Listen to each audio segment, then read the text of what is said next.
Hi friends, ನಮಸ್ಕಾರ ಎಲ್ಲರಿಗೂ. ರಂಜೂಸ್ homely ಫುಡ್ಗೆ ಎಲ್ಲರಿಗೂ ಸ್ವಾಗತ.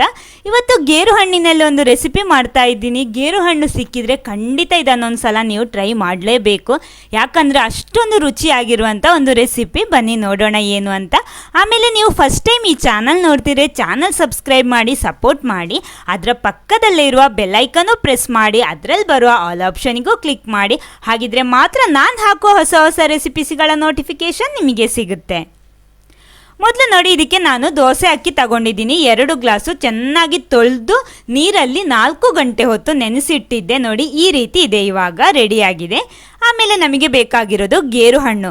ನೋಡಿ, ನಾವು ಗೇರು ಹಣ್ಣು ತುಂಬ ತಗೊಂಡಿದ್ದೀನಿ. ಅದರಲ್ಲಿ ಎಲ್ಲ ಬೇಡ, ದೊಡ್ಡ ದೊಡ್ಡ ಗೇರು ಹಣ್ಣು ನಾನು ತಗೋತಾ ಇದ್ದೀನಿ. ಚೆನ್ನಾಗಿ ಹಣ್ಣಾಗಿರುವಂತಹ ಗೇರು ಹಣ್ಣು ಆಗಿರಬೇಕು. ಅಂದರೆ ನಾನಿಲ್ಲಿ 2 ಗ್ಲಾಸ್ ಅಕ್ಕಿ ತಗೊಂಡಿರೋದು, ಅದಕ್ಕೆ ಎಷ್ಟು ಬೇಕೋ ಅಷ್ಟು ಮಾತ್ರ ನಾನು ತಗೋತಾ ಇದ್ದೀನಿ. ಅಂದರೆ ಜಾಸ್ತಿ ಹಾಕಿಬಿಟ್ರೆ ನೀರಾಗ್ಬಿಡುತ್ತೆ, ಅದಕ್ಕೋಸ್ಕರ ನೋಡಿಕೊಂಡು ಸೇರಿಸ್ಕೊಳ್ಳಿ. ನೋಡಿ, ನಾನು ದೊಡ್ಡ ದೊಡ್ಡ ಗೇರು ಹಣ್ಣು ನೋಡಿ ಒಂದು 4 ಗೇರು ಹಣ್ಣು ತಗೋತಾ ಇದ್ದೀನಿ. ನೋಡಿ, ಈ ರೀತಿಯ 4 ಗೇರು ಹಣ್ಣು ತಗೊಂಡಿದ್ದೀನಿ. ಇನ್ನು ಜಾಸ್ತಿ ಬೇಕಿದ್ರೆ ಆಮೇಲೆ ಸೇರಿಸ್ಬೋದು. ಮೊದಲು ಈ ಗೇರು ಹಣ್ಣಿನ ಬೀಜ ತೆಗೆದ್ಬಿಟ್ಟು ಇದನ್ನು ಸಣ್ಣಕ್ಕೆ ತುಂಡು ಮಾಡಬೇಕು, ಯಾಕಂದರೆ ಇದು ರುಬ್ಬೋದಿಕ್ಕಿರೋದು. ಆದ ಕಾರಣ ಸಣ್ಣಕ್ಕೆ ತುಂಡು ಮಾಡಿಬಿಟ್ರೆ ನಮಗೆ ತುಂಬ ಸುಲಭವಾಗಿ ರುಬ್ಬೋದು. ನೋಡಿ, ಆಮೇಲೆ ಇದರಲ್ಲಿ ಹುಳ ಏನಾದರೂ ಇದೆಯಾ ಅಂತ ಈ ರೀತಿ ನಮಗೆ ಚೆಕ್ ಮಾಡ್ಬೋದು. ಈ ರೀತಿ ನಾವು ಸ್ವಲ್ಪ ಹಿಂಡಿದ್ರೆ ಹುಳ ಇದ್ದರೆ ಕಾಣಿಸುತ್ತೆ ನಮಗೆ, ಇಲ್ಲಾಂದರೆ ತುಂಡು ಮಾಡುವಾಗಲೂ ನಮಗೆ ಗೊತ್ತಾಗುತ್ತೆ. ಈ ರೀತಿ ಚೆನ್ನಾಗಿರುವಂಥ ಗೇರು ಹಣ್ಣು ತಗೊಳ್ಳಿ. ನೋಡಿ, ಅದರ ಮುಂಭಾಗ ಮತ್ತು ಹಿಂಭಾಗ 2 ಭಾಗ ಕೂಡ ನಾನು ಈ ರೀತಿ ತುಂಡು ಮಾಡ್ತಾ ಇದ್ದೀನಿ. ಆಮೇಲೆ ಇದನ್ನು ಸಣ್ಣಕ್ಕೆ ತುಂಡು ಮಾಡ್ಕೊಳ್ಳಿ ಈ ರೀತಿ.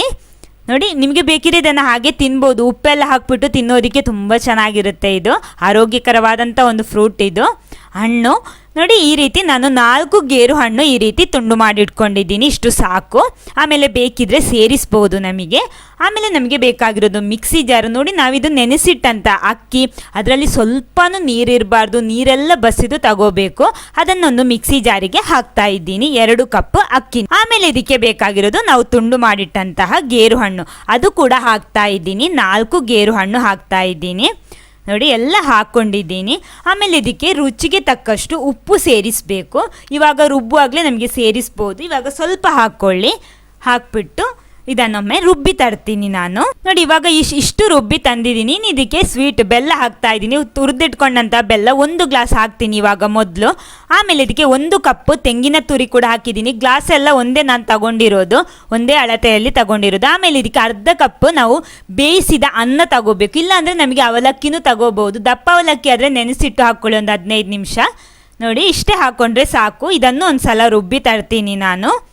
ಇಷ್ಟು ಹಾಕ್ಕೊಂಡಿದ್ದೀನಿ. ನೋಡಿ, ಇನ್ನು ಇವಾಗ ನಮಗೆ ಚೆಕ್ ಮಾಡ್ಬೋದು ನಮ್ಮ ಹಿಟ್ಟು ಯಾವ ರೀತಿ ಇದೆ ಅಂದರೆ. ನೋಡಿ, ಈ ರೀತಿ ಇದೆ, ಅಂದರೆ ಸ್ವಲ್ಪ ದಪ್ಪನೇ ಇದೆ. ಇನ್ನು ಇದಕ್ಕೆ ನೀರು ಸೇರಿಸೋದು ಬೇಡ, ಅದರ ಬದಲು ನಾನು ಗೇರು ಹಣ್ಣೆ ಹಾಕ್ತೀನಿ. ನೋಡಿ, ಈ ರೀತಿ ಇದೆ. ಸ್ವೀಟು ಕೂಡ ಸ್ವಲ್ಪ ಕಡಿಮೆ ಇದೆ, ಆದ ಕಾರಣ ಇನ್ನೊಂದು 3/4 ಕಪ್ಪಿನಷ್ಟು ಬೆಲ್ಲ ಕೂಡ, ತುರಿದಿಟ್ಕೊಂಡ ಬೆಲ್ಲ ಕೂಡ ಇದಕ್ಕೆ ಹಾಕ್ತಾ ಇದ್ದೀನಿ. ಅಂದರೆ ಜಾಸ್ತಿ ಹಾಕ್ಬಿಟ್ರೆ ನೀರಾಗುತ್ತೆ ಅಂತೇಳಿ ನಾನು ನೋಡಿಕೊಂಡು ಹಾಕ್ತಾ ಇದ್ದೀನಿ. ಆಮೇಲೆ ನಾನು ಒಂದು ಗೇರು ಹಣ್ಣು ಹಾಕ್ತೀನಿ, ಯಾಕಂದರೆ ಇನ್ನು ನೀರು ಸೇರಿಸೋದು ಬೇಡ, ಗೇರು ಹಣ್ಣಿನ ರುಚಿಯೇ ಸಿಗಲಿ ಅಂತ ಹಾಕ್ತಾ ಇರೋದು. ಅಂದರೆ ಇದು ಗೇರು ಹಣ್ಣಿಂದೇ ರೆಸಿಪಿ ಅಲ್ವಾ, ಆದ ಕಾರಣ ಮೊದಲು 1 ಗೇರು ಹಣ್ಣು ಹಾಕ್ತಾ ಇದ್ದೀನಿ ತುಂಡು ಮಾಡಿ. ಆಮೇಲೆ ಇನ್ನೊಂದು ಸೇರಿಸ್ಬೋದು, ಅಂದರೆ ಫುಲ್ಲಾಗಿ ಸೇರಿಸೋದಕ್ಕೆ ಸಾಧ್ಯ ಇಲ್ಲ, ಆದ ಕಾರಣ ಇದನ್ನು ಹಿಂಡಿ ಯಾವ ರೀತಿ ಸೇರಿಸ್ಬೋದು ಅಂತಾನು ನಾನು ನಿಮಗೆ ತೋರಿಸ್ತೀನಿ. ನೋಡಿ, ಇನ್ನೊಂದು ಗೇರು ಹಣ್ಣನ್ನು ಈ ರೀತಿ ತುಂಡು ಮಾಡಿಬಿಟ್ಟು ಇದರಲ್ಲಿರುವ ನೀರನ್ನೆಲ್ಲ ತೆಗೆದ್ಬಿಟ್ಟು ಆಮೇಲೆ ಸೇರಿಸ್ಬೋದು. ಅಂದರೆ ನೀರೆಲ್ಲ ಹಾಕಿಬಿಟ್ರೆ ಜಾಸ್ತಿ ಆಗುತ್ತೆ. ನೋಡಿ, ಈ ರೀತಿ ಈ ನೀರನ್ನು ಬಿಸಾಡಬೇಕಾದ ಅವಶ್ಯಕತೆ ಇಲ್ಲ, ಇದನ್ನು ಕುಡಿಬೋದು. ತುಂಬಾ ಆರೋಗ್ಯಕರವಾದಂಥ ಒಂದು ನೀರು ಇದು, ಇದನ್ನು ಬಿಸಾಡಬೇಡಿ. ನೋಡಿ, ಇಷ್ಟು ನೀರಿದೆ, ಸಾಕು. ಇನ್ನು ಇದನ್ನು ಈ ಹಿಂಡಿದ ಗೇರು ಹಣ್ಣನ್ನು ಮಿಕ್ಸಿ ಜಾರಲ್ಲಿ ಹಾಕ್ಬಿಟ್ಟು ರುಬ್ಬಿ ತರ್ತೀನಿ. ಹಿಟ್ಟು ಇಲ್ಲಿ ರೆಡಿ ಆಗಿದೆ. ನೋಡಿ, ಈ ರೀತಿ ಇರಬೇಕು, ಕರೆಕ್ಟ್ ಆಗಿದೆ ದಪ್ಪ. ಇದಕ್ಕಿಂತ ಜಾಸ್ತಿನೂ ಬೇಡ, ಕಡಿಮೆನೂ ಬೇಡ. ನೋಡಿ, ಅದಕ್ಕೋಸ್ಕರ ನೋಡಿಕೊಂಡು ಸೇರಿಸಿರೋದು. ಸ್ವಲ್ಪ ಏಲಕ್ಕಿ ಹುಡಿನೂ ಹಾಕಿದ್ದೀನಿ. ಆಮೇಲೆ ಕಪ್ಪು ಎಳ್ಳು ಹಾಕ್ತಾ ಇರೋದು. ಇನ್ನು ಇದನ್ನೆಲ್ಲ ಹಾಕ್ಬಿಟ್ಟು ಒಂದು ಸಲ ಚೆನ್ನಾಗಿ ಮಿಕ್ಸ್ ಮಾಡ್ಕೊಳ್ಳಿ. ಆಮೇಲೆ ಇದನ್ನೊಂದು 4 ಗಂಟೆ ಹೊತ್ತಾದರೂ ಇದನ್ನು ಹಾಗೆ ಇಡಬೇಕು, ರೆಸ್ಟ್ ಮಾಡಬೇಕು. ಆಮೇಲೆ ನಾವು ಇದರಲ್ಲಿ ರೆಸಿಪಿ ಮಾಡೋಣ. ನೋಡಿ, 4 ಗಂಟೆ ಕಳೆದಿದೆ. ನೋಡಿ, ಈ ರೀತಿ ಇದೆ. ನೋಡಿ, ನಮ್ಮ ಹಿಟ್ಟು ನೋಡಿ ಈ ರೀತಿ ಇದೆ, ಕರೆಕ್ಟಾಗಿದೆ. ನೋಡಿ, ಇಷ್ಟು ದಪ್ಪ ಇರಬೇಕು. ಇದಕ್ಕಿಂತ ಕೆಲವೊಂದು ಸಲ ಹಿಟ್ಟು ಇಟ್ಟ ಮೇಲೆ ದಪ್ಪ ಬರುತ್ತಿಲ್ಲ, ಇದು ಕರೆಕ್ಟಾಗಿ ಬಂದಿದೆ. ನೋಡಿ, ಕರೆಕ್ಟ್ ಆಗಿದೆ, ಸಾಕು ನಮಗೆ. ಇನ್ನು ನೀರೇನು ಸೇರಿಸಬೇಡಿ. ಇನ್ನೊಂದು ಅಪ್ಪದ ಕಾವಲಿ ಬಿಸಿ ಮಾಡ್ಕೊಳ್ಳಿ, ಅಂದರೆ ಪಡ್ಡು ಮಾಡುವ ಕಾವಲಿ. ಅದಕ್ಕೆ ಎಣ್ಣೆ ಹಾಕ್ಕೊಂಡಿದ್ದೀನಿ. ಆಮೇಲೆ ಬಿಸಿ ಬಿಸಿ ಎಣ್ಣೆಯಲ್ಲಿ ನಾವು ಈ ಹಿಟ್ಟನ್ನು ಹಾಕ್ಬಿಟ್ಟು ಫ್ರೈ ಮಾಡಿದ್ರೆ ಆಯಿತು. ಅಂದರೆ ನಾನಿಲ್ಲಿ ಗೇರು ಹಣ್ಣಿನ ಪಡ್ಡು ಅಥವಾ ಅಪ್ಪ ಮಾಡ್ತಾ ಇದ್ದೀನಿ, ಸಿಹಿ ಅಪ್ಪ ನೋಡಿ ಈ ರೀತಿ. ಆಮೇಲೆ ನಿಮ್ಗೆ ಇಲ್ಲಿ ಎಣ್ಣೆ ಜಾಸ್ತಿ ಹಾಕೋದು ಇಷ್ಟ ಇಲ್ಲ ಅಂದರೆ ಎಣ್ಣೆ ಸ್ಪ್ರೆಡ್ ಮಾಡಿನೂ ಮಾಡ್ಬೋದು, ಇದು ತೊಂದರೆ ಏನಿಲ್ಲ. ನೋಡಿ ಈ ರೀತಿ ಮಾಡಿದರೆ ಸ್ವಲ್ಪ ಟೇಸ್ಟ್ ಚೆನ್ನಾಗಿರುತ್ತೆ, ಅದಕ್ಕೋಸ್ಕರ ಈ ರೀತಿ ಮಾಡಿರೋದು ನಾನು. ನಿಮ್ಗೆ ಯಾವ ರೀತಿ ಬೇಕೋ ಆ ರೀತಿ ಮಾಡ್ಕೊಳ್ಳಿ, ತೊಂದರೆ ಏನಿಲ್ಲ. ಇನ್ನು ಒಂದು ಸೈಡು ಬೆಂದ ಕೂಡಲೇ ಇದನ್ನು ತಿರುಗಿಸಿ ಹಾಕ್ಕೊಳ್ಳಿ ನಿಧಾನಕ್ಕೆ. ಅಂದರೆ ತುಂಬಾ ರುಚಿಯಾಗಿರುತ್ತೆ ಇದು. ಅಂದರೆ ನಾವು ನಾರ್ಮಲ್ ಅಪ್ಪ ಮಾಡ್ತೀವಲ್ವ ಸಿಹಿ ಪಡ್ಡು, ಅದಕ್ಕಿಂತಲೂ ತುಂಬಾ ಮೃದುವಾಗಿ ಬರುತ್ತೆ. ಆಮೇಲೆ ಇದು ತಿಂದರೆ ಗೇರು ಹಣ್ಣಿನಲ್ಲಿ ಮಾಡಿರುವಂಥ ಅಪ್ಪ ಅಂತ ಖಂಡಿತ ಗೊತ್ತಾಗಲ್ಲ.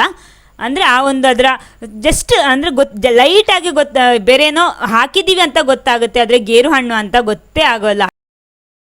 ಗೇರು ಹಣ್ಣಿನಲ್ಲಿ ಮಾಡಿರುವಂತಹ ಸಿಹಿ ಪಡ್ಡು ಅಥವಾ ಅಪ್ಪ, ಉಣ್ಣಿ ಅಪ್ಪ ಇಲ್ಲಿ ರೆಡಿ ಆಗಿದೆ ನೋಡಿ, ಈ ರೀತಿ ಇದೆ ನೋಡಿ. ಇದನ್ನು ತುಂಡು ಮಾಡಿ ನಾನು ನಿಮಗೆ ತೋರಿಸ್ತೀನಿ ನೋಡಿ, ಎಷ್ಟೊಂದು ಮೃದುವಾಗಿ ಬಂದಿದೆ ಅಂತ. ಅದೇ ರೀತಿ ಒಳಗಡೆ ಉಬ್ಬಿ ಕೂಡ ಇದೆ ನೋಡಿ, ಈ ರೀತಿ ಇದೆ. ಸೂಪರ್ ಆಗಿರುತ್ತೆ. ಈ ವಿಡಿಯೋ ನಿಮ್ಗೆ ಇಷ್ಟ ಆಗಿದ್ರೆ ಖಂಡಿತ ಲೈಕ್ ಮಾಡಿ, ಎಲ್ಲರ ಜೊತೆ ಶೇರ್ ಮಾಡಿ. ಅದೇ ರೀತಿ ನೀವು ಟ್ರೈ ಮಾಡಿ ಟೇಸ್ಟ್ ಮಾಡಿ. Okay, thank you.